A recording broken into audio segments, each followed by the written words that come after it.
pessoal, continuamos nossos podcasts nesse roteiro maravilhoso aqui, falando sobre segredos das terras bíblicas. Nosso convidado é o nosso amigo e irmão em Cristo, que é o Antônio Araújo. Viveu muito tempo no Egito, conhece a Terra Santa, conhece toda a parte do Oriente Médio, leva grupos por ali, hoje é um agente que está bem esclarecido, e é importante ele falar sobre os roteiros. Ele já começou a falar no podcast anterior. Quais são os roteiros que mais assim os visitantes escolhem, as cidades principais ali na Terra Santa? Você falou do norte. Isso. Acabamos de fazer uma boa exploração do norte, das montanhas do Hermon, de Colinas de Golã até o Mar da Galileia. Norte de Israel, nessa parte ali, né? Isso. E agora, descendo, vamos fazer a viagem voltando para Jerusalém, é isso? Exatamente. Como que é esse percurso? Quais opções e quais as cidades importantes, os locais importantes que os turistas gostam de ver, ou precisam até ver, né? Porque quem vai até ali tem que presenciar, tem que visitar os pontos mais importantes dentro dos cenários bíblicos, é isso? Isso. Na verdade, existem dois caminhos que são muito usados para ligar Jerusalém ao norte. Um deles é o Vale do Jordão, mas, se não me engano, no penúltimo podcast nós exploramos bem o Jordão, falando sobre Gilgal, falando sobre Jericó, falamos até sobre Gilboa, né? E agora tem o caminho do litoral. O caminho do Jordão é feito pela rodovia de número 90. Eu mencionei em um dos podcasts que é a rodovia mais extensa de todo Israel, mas o caminho pelo litoral é feito pela rodovia de número 6, que é a rodovia que tem o maior tráfego de veículos de todo Israel. É uma grande highway.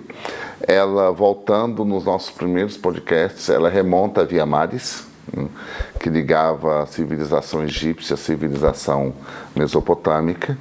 Mas existem duas highways entre a 6 e o litoral, que é a 2 e a 4, porque ali está a grande parte da população de Israel, está a maioria absoluta da população, e acaba havendo um tráfego muito grande de pessoas e carros entre as cidades circunvizinhas e Tel Aviv, que é a grande metrópole de Israel. Então esse caminho, às vezes ele é feito pelo litoral, saindo de Jerusalém para o norte e depois voltando pelo Jordão, e muitas vezes é feito saindo do norte para Jerusalém. Logo após descer o Monte Carmelo, indo em direção ao sul, se passa normalmente em Haifa, ainda se visita, alguns grupos visitam os jardins persas de Haifa, que são os jardins do Templo Bahá'í. Depois, descendo do Monte Carmelo, logo em seguida já vem Cesareia Marítima, a grande cidade que foi construída por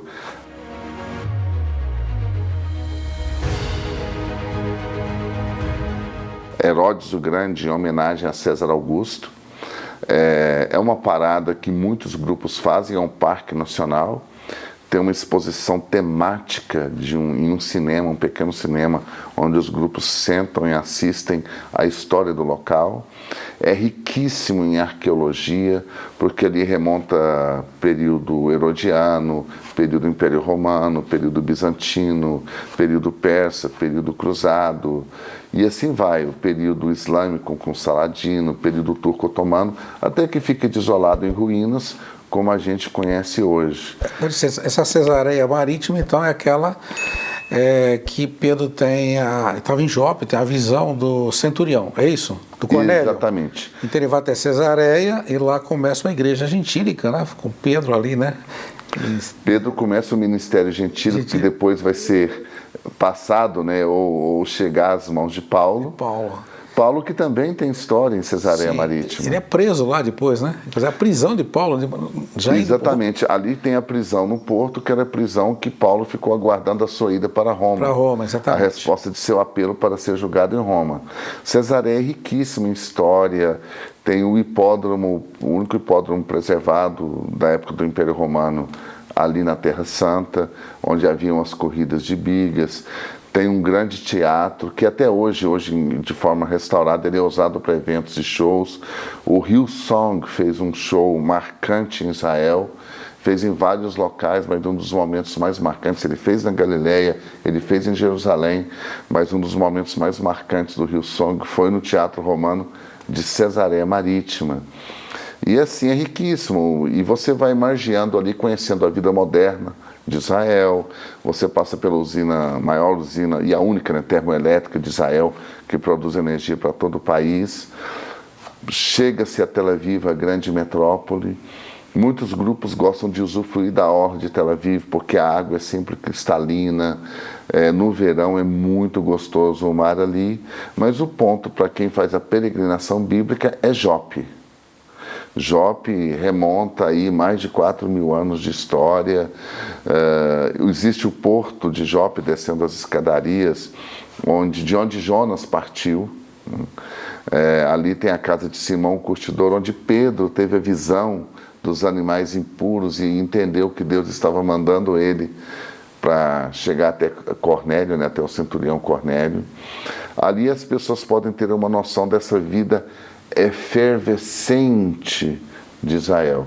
E depois toma-se o caminho das montanhas de Jerusalém, pela rodovia de número 1, é o caminho mais usado.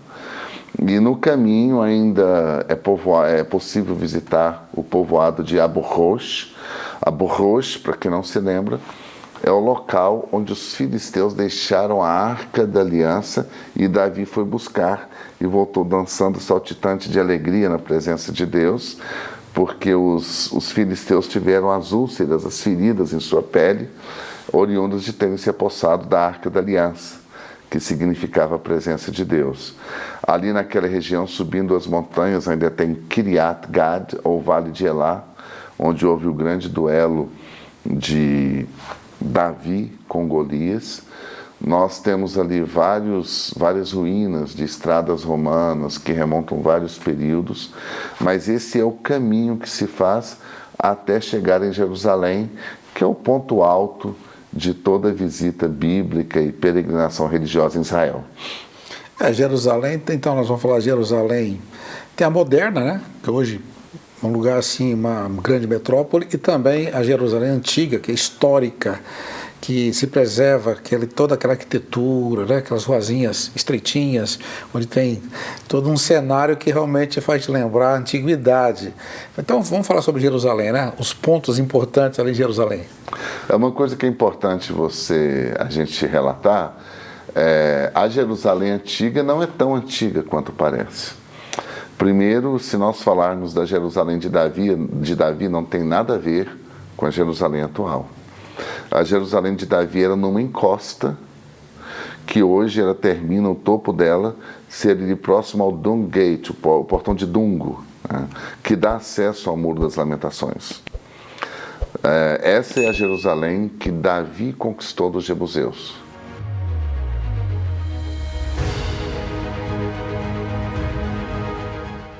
Hoje as ruínas dessa cidade estão sendo escavadas, é chamada Cidade de Davi, e ela está numa encosta sobre um bairro árabe, que isso está em Jerusalém Oriental. Ali é possível visitar esse local arqueológico, ali é possível também visitar as ruínas por debaixo do bairro, inclusive o famoso túnel de Ezequias, que é um túnel imenso, todo na rocha, cavado sob a cidade, que termina no tanque de Siloé, quando o salmista escreve: há um rio cujas águas alegram a cidade de Deus.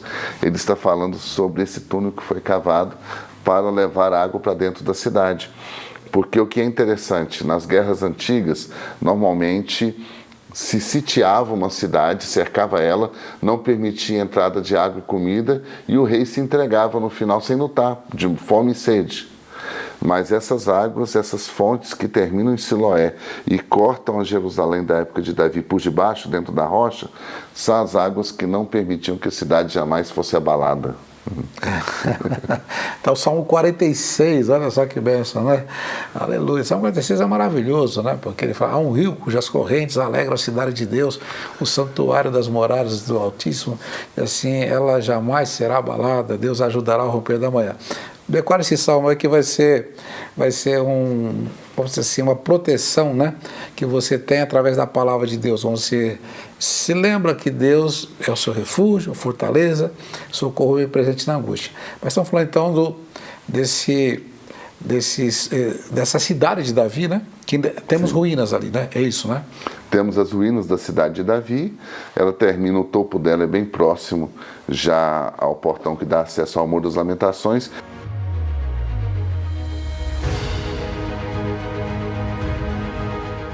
E por que é interessante a história? A história é interessante para entendermos. Aquela cidade que está ali chegando no topo, ela chega no topo e o que acontece? Depois de Davi vem Salomão e decide edificar o templo ao Senhor. E ele decide edificar na parte acima do topo da cidade, porque ali acima fica o Monte Moriá, que é o local onde Abraão iria sacrificar Isaac. Até hoje é chamado de Monte do Templo. Salomão então edifica a cidade ali, e aquele templo passa a ser o centro das atenções. Com o exílio e a destruição do templo, aos poucos, o povo de Israel, depois de 70 anos de exílio, começa a tentar voltar e o centro se volta para o local sagrado no topo. E essa cidade da época de Davi acaba sendo esquecida. Por isso que ela vira ruínas e, com o passar do tempo, as civilizações constroem sobre ela, como hoje culmina com o bairro árabe. A gente passa por uma avenida, uma ladeira que provavelmente abaixo de onde o carro passa, muitos eventos da história de Israel aconteceram. E aí a cidade começa a crescer então ao redor do templo e chega-se às muralhas que nós conhecemos hoje, mas passamos aí por várias épocas, por vários impérios. Por exemplo, o templo que é erguido por Herodes, a época de Cristo, quando os arqueólogos se referem à época de Cristo, eles falam a época do Segundo Templo, né?